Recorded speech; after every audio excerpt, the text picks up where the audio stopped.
Hello guys, welcome to the channel. Monday का दिन है, 9:25 हो रहा है। बैंकेक्स के अंदर हम देख लेते हैं। ये बैंक निफ्टी का हमारा चार्ट ओपन है और बैंक निफ्टी सीधा 400 पॉइंट गैप डाउन हुआ है।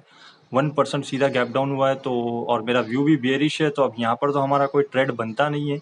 अगर यहाँ से थोड़ा सा मार्केट रिकवर करेगा तब जाके। और बैंकेक्स के अंदर देखिए जिस तरीके से मार्केट ने गैप डाउन हुआ और उसके बाद इतनी बड़ी ग्रीन कैंडल बना दिया और बैंक निफ्टी नीचे की तरफ डायरेक्शन दिखा रहा है। दोनों अलग अलग तरफ डायरेक्शन दिखा रहा है। तो इस वक्त में हमारा काम है वेट करना। जब तक कि हमारे को प्रॉपर एंट्री नहीं बनती तब तक एंट्री नहीं करना चाहिए।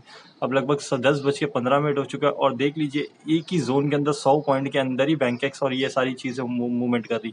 तो इस ऐसे दिन पे हमारे को अपनी स्ट्रैटेजी में काम नहीं करना चाहिए। हमारे को वेट करना चाहिए। जब 500-600 पॉइंट गैप डाउन हो चुका है तो अब तो पूरा का पूरा जूस निकल चुका है। एक दिन में जो मार्केट की रेंज होती है वो रेंज के अंदर ही रहेगा। और ईरान और इसराइल का जो प्रॉब्लम चल रही थी वो भी सॉर्ट आउट होने पे आ चुकी है। तो कोई मार्केट इतना बड़ा फॉल होने वाला तो है नहीं। तो इसलिए इस टाइम पे हम पेशेंटली वेट करेंगे। अब जब भी हमारे को कोई एंट्री बनती तो ठीक है, या एक आधा दिन हम ट्रेड नहीं करेंगे तो भी चलेगा।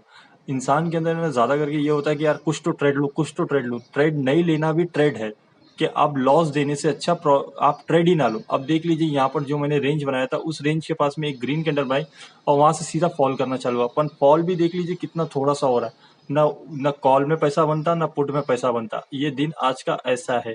अब लगभग 11:30 हो चुका है। 11:30 के बाद में भी देख लीजिए वही जगह पे है। बाजार ऊपर की तरफ जाने का तरफ डायरेक्शन दिखा रहा है पर मार्केट के अंदर जो व्यू है वो बेयरिश है। और अब तक के देख लीजिए मैंने कोई ट्रेड नहीं लिया। ओपन ऑर्डर देख लीजिए, पोजीशन देख लीजिए। मैं खुद पेशेंटली वेट कर रहा हूँ। अभी जब मैं आपको जो बता रहा हूँ वो चीज़ मैं खुद भी अप्लाई करता हूँ। अब यहाँ पर भी देख लीजिए लगभग बाजार 12:30-1 बजने आ चुका। अभी तक के हमारे को कोई पोजीशन नहीं बन रही। कई बार ऐसे दिन आते जिसके अंदर आपको कोई पोजीशन बनती नहीं है, आपको पेशेंटली वेट करना होगा। अब देख लीजिए किस तरीके से ये चार्ट के अंदर चल रहा है और वहाँ पर ही बाजार एक ही तरफ मूवमेंट। अब यहाँ पर 1:30 का टाइम है। मैंने ये सिर्फ एक स्कैल्प के हिसाब से ट्रेड लिया हूँ। इसको ट्रेड मत पकड़िए। ये बोलते हैं ना जो खुजली होती है, वो खुजली के हिसाब से मैंने ये ट्रेड लिया हूँ और दोनों में मैंने स्टॉप लॉस लगा लिया हूँ। और इसके अंदर मैंने बाइंग नहीं किया, सिर्फ सेलिंग कर रहा हूँ। और दोनों तरफ कॉल और पुट को मैंने सेल कर दिया। स्ट्रैंगल बोलते हैं, देखो इसको इन्वर्टेड स्ट्रैंगल। ये स्ट्रैटेजी के हिसाब से ही है बट मैंने इसके अंदर सिर्फ बाइंग नहीं किया हूँ। बट मैं इसके अंदर ज़्यादा टारगेट के लिए नहीं जाने वाला।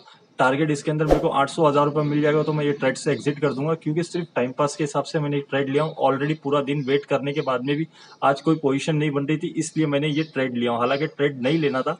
चलिए मैं एक स्कैल्प करने के लिए, और इसके अंदर जो लॉस भी रहेगा वो 1000 रुपये से ज़्यादा का मैं लॉस नहीं लूंगा।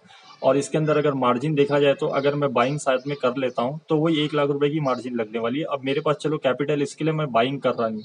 अगर और ये क्वांटिटी भी मैंने 3-3 लॉट से ही किया हूँ, इसलिए देखते हैं अब इसके अंदर क्या होता है। अब ये 200, 100, 150, 200 रुपये प्रॉफिट लॉस दिखा रहा है।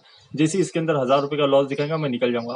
ऑलरेडी मैं आपको रिपीट कर रहा हूँ कि ये ट्रेड मैंने सिर्फ टाइम पास के हिसाब से और एक स्कैल्प के हिसाब से 800-1000 रुपये प्रॉफिट या 800-1000 रुपये लॉस। अब कुछ ना कुछ चलो प्रॉफिट या लॉस हो जाए, वो हिसाब से मैंने ये ट्रेड लिया हूँ। 1:30 बज चुका है। 2-2:30 बजे तक के हम वेट करेंगे।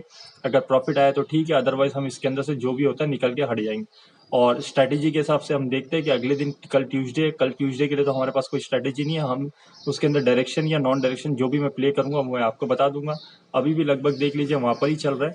और वेडनेसडे के दिन हमारा बैंक निफ्टी का जो रहेगा, बैंक निफ्टी के अंदर हम सेम अपनी जो स्ट्रैटेजी है बाइंग और सेलिंग करेंगे और उसके अंदर देखेंगे हमारे को कितना प्रॉफिट आता है। अब ये लगभग एक तरफ का हमारा स्टॉप लॉस हिट हो गया और दूसरी तरफ पे हमारा टारगेट की तरफ आ चुका है 155 पे कि 800-1000 रुपये मिल जाएगा तो मैं यहाँ पर एग्जिट कर दूंगा। 157 दिखा चुका है। और यहाँ पर देख लीजिए दूसरी तरफ में हमारे को 100 पॉइंट का स्टॉप लॉस हिट हुआ और यहाँ पर हमारे को इसके अंदर लगभग 20 पॉइंट मिल रहे हैं। तो हम ये 20 पॉइंट लेके आज का दिन हम यहाँ पर ही क्लोज कर देंगे। और लगभग 3 बजने आ चुका है तो अब ज़्यादा वेट करने की ज़रूरत नहीं है। अब यहाँ पर अगर मैं वेट करूँ तो थोड़ा और ज़्यादा भी फ्लो आ सकता है। अगर मार्केट ने यहाँ से सपोर्ट ले लिया तो ये सीधा के सीधा मेरे को 3-4 हज़ार का लॉस दे देगा। तो इसलिए बेटर है कि हमारे को निकल जाने में फ़ायदा होता है। कई बार हमारे को छोटा प्रॉफिट लेके निकल जाना चाहिए, क्योंकि टाइम के हिसाब से भी चलना होता है। हमने मॉर्निंग में ट्रेड में एंटर नहीं कर पाए क्योंकि मॉर्निंग के अंदर कोई भी जगह पे हमारे को एंट्री बन रही नहीं थी। और ये सिर्फ एक स्कैल्प के हिसाब से 700-800 रुपये प्रॉफिट दिखा रहा है। चलिए हमारा ये एग्जिट हो गया। 863 हमको प्रॉफिट आ चुका है। और इसके अंदर लगभग 100 रुपये का 110 रुपये का ब्रोकरेज लगे या 700-800 रुपया। अभी भी मैं ये कह रहा हूँ कि ये प्रॉफिट नहीं है, जस्ट खाली टाइम पास के हिसाब से